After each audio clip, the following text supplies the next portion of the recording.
How'd that guy tell me that was in favor? We're not trying to make trucks bigger. We're just trying to make them heavier.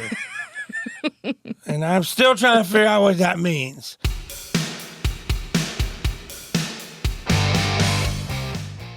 Landline now. Welcome back. Lewie Pugh joins me now. Lewie, I don't even feel like you need an introduction.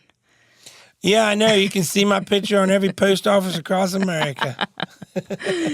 Now, last week you had a very, very busy week, of course, with the Mid-America Trucking Show. But I want to go before that.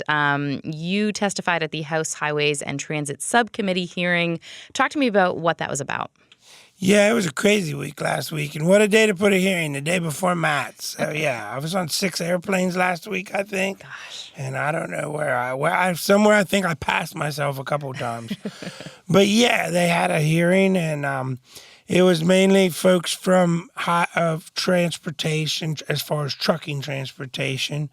There was myself, somebody from truckload carriers, a gentleman from the Teamsters, a gentleman representing shippers, and a gentleman representing agriculture from Farm Bureau.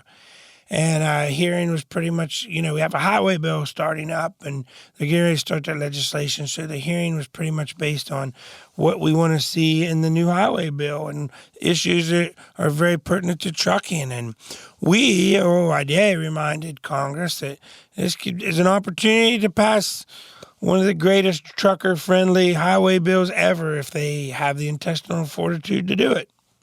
I'm curious, how do you prepare for these things? Oh, I mean, I have a great staff in D.C. OOIDA has a great staff. We have a great staff here at our office. And as I tell everybody, I'm very lucky to have all the people that we have here in our building and in D.C. because they all make me look real smart. And but, for one, I'm dealing with this stuff all the time, so that helps a lot. But, we as far as before we even get to D.C., we kind of decide what we're going to talk about, and I make notes and make sure I'm studied up on the kind of things I need to do. And then when we get to D.C., actually there's preparation there prior to the hearing. Like I got there Monday morning, and Monday and Tuesday we spent the days on the Hill meeting with the lawmakers of T&I or their staffers, reminding them who we are. I mean, some know us, like Nels and Babin, and some of them, we're already good friends, so it's not. But some of the newer people and some of the people we don't see much. And even the people in the opposition, we go talk to them and kind of tell them why and try to get them. And then there's also, we give them suggested questions that some may or may not ask. But a lot of times, that's why I tell our members out here, it's so important that you talk to your lawmakers and you keep them up because they don't know anything about trucking. And a lot of times when we go in and have these meetings, they'll ask us questions like, what's this going or what's the real reason? And we try to explain it and lay it out in very simple to easy to understand terms. And that's why it's really good for you as a trucker to call your lawmakers and explain to them how things help or hurt you and just why and how. Yeah, you can definitely tell, like you said, like Representative Nels, the ones who kind of have more of a vested interest in trucking as opposed to the ones who really, are unaware. Yeah, I mean, Nels is such a good friend. I love the guy. And it was funny because, just a little story, I guess, the night before the hearing, they had an event for T&I leadership. And of course, Sam Graves was there as the chair of T&I, and then all the subcommittee chairs were there, which Nels is over aviation.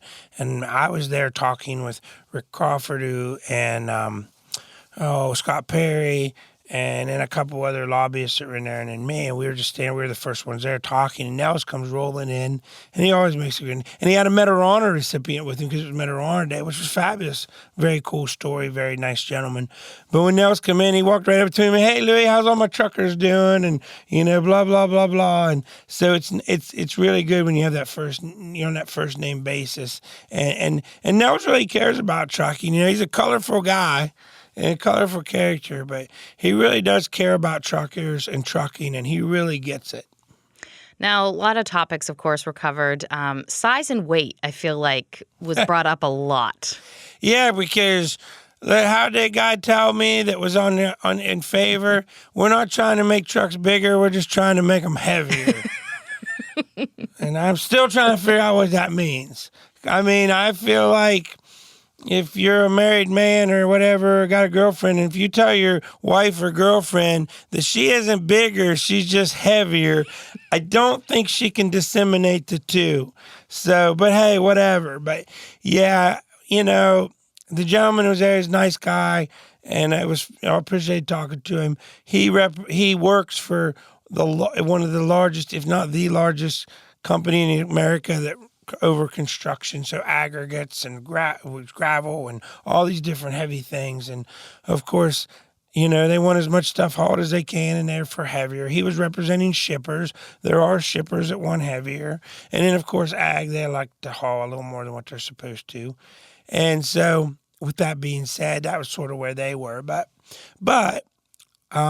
myself and truckload carriers and Teamsters, Representative Collins, who has a trucking company in Georgia, Congressman Boss from Illinois.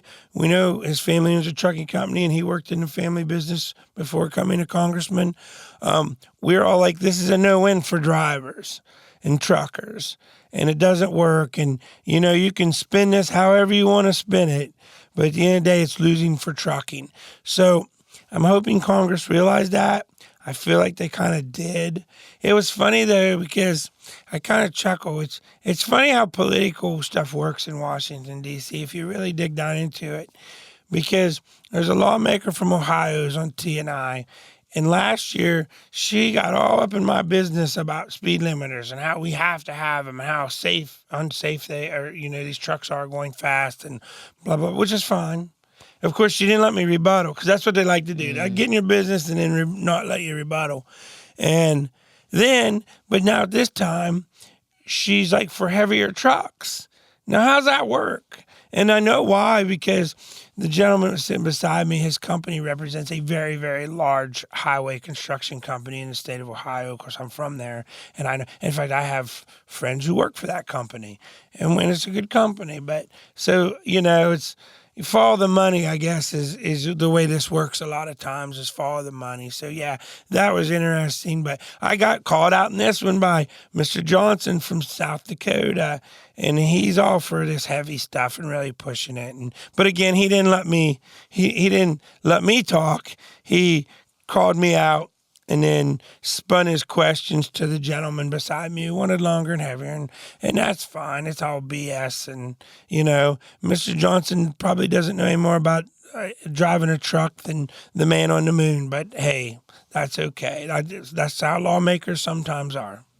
The gentleman next to you, yes, Ryan Lindsay, he seemed to be kind of against a lot of the things that were brought up, the size and weight, driver shortage, I believe Yeah, he says they got a driver shortage because they pay all these great things and all this stuff, and maybe they don't pay great enough. I don't know.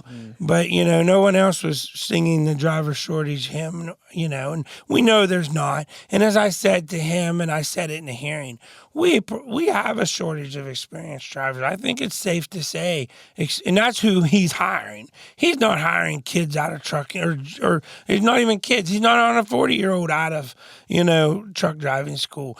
He's hiring people that's got some experience, because the stuff that his people are doing, you need a little experience. You need to know what to look for, dump trucks and stuff like that. And so it's safe to say that there's an experienced driver shortage, but his driver shortage and all that stuff, yeah, he's blowing smoke.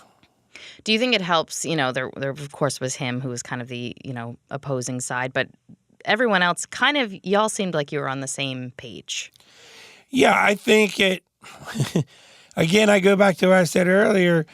I think when the two lawmakers who have trucks or trucking backgrounds and the three panelists that are representing trucking are pretty much singing, there we had a little differences, but pretty much singing Kumbaya, it sort of shows what the shippers and ag are wanting and what trucking's wanting. And I've never owned an aggregate company. I understand what they are, but I do have an agricultural background, and I understand where the ag people come from and stuff like that. But, the problem with this heavier stuff and longer stuff always ends up, and it's hard for people to get this through their head. And I think this will even trickle down to farmers who want to get more product to the market on one truck instead of two. there's people in the middle that are going to take advantage of this situation. And at the end of the day, you're going to end up with less money. And that's what happens in trucking. I mean, I brought this up myself. I used to haul steel. It was all paid by the ton or hundredweight, I'm sorry.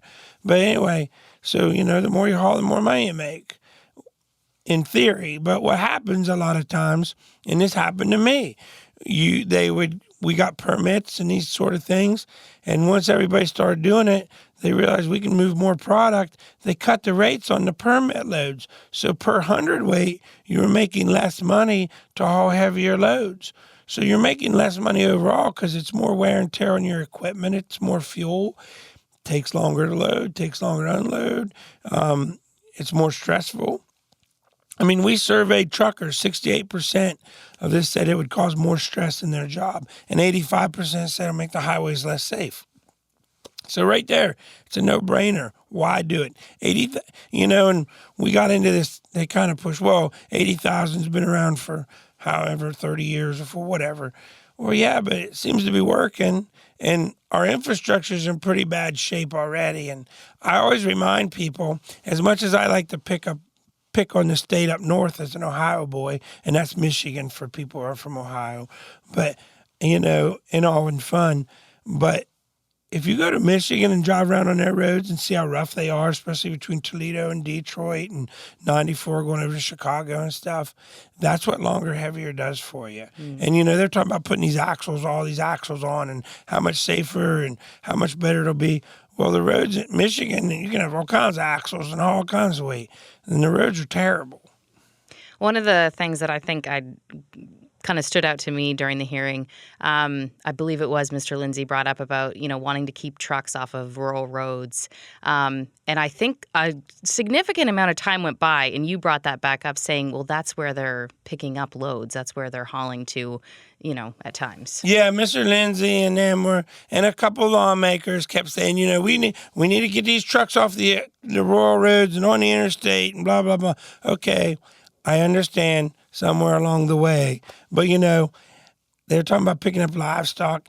Ain't a lot of cattle ranches on the interstate where you can pick up your cows. Now, there is one exit over in Kansas going down toward Wichita where you get off and there's a big cattle pen where they can load cows.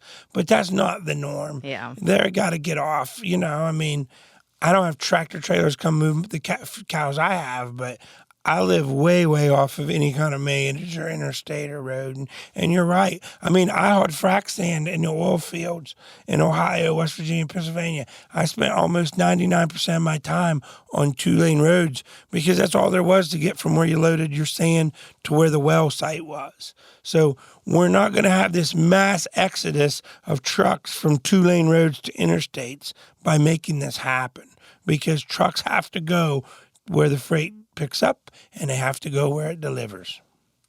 Anything surprise you about this hearing? No. I think if you watch the hearing, or if you watch, you can watch it later, I think you'll see OOIDA got pretty much the majority of the questions, and I think that plays well and shows the dedication and hard work that the guys do in D.C. and the good relationships they've built, and and that the people in Washington and Congress trust what OOIDA says. So I think hats off to my guys in D.C. and hats off to everyone here in this office, because we work hard. We don't change our message. We stand behind what we say, and we stand up for truckers and what our members want us to do. And hats off to you, Lewie. Thank you very much. Thank you, and thanks to all the truckers out there. Y'all be safe, and we appreciate what you do.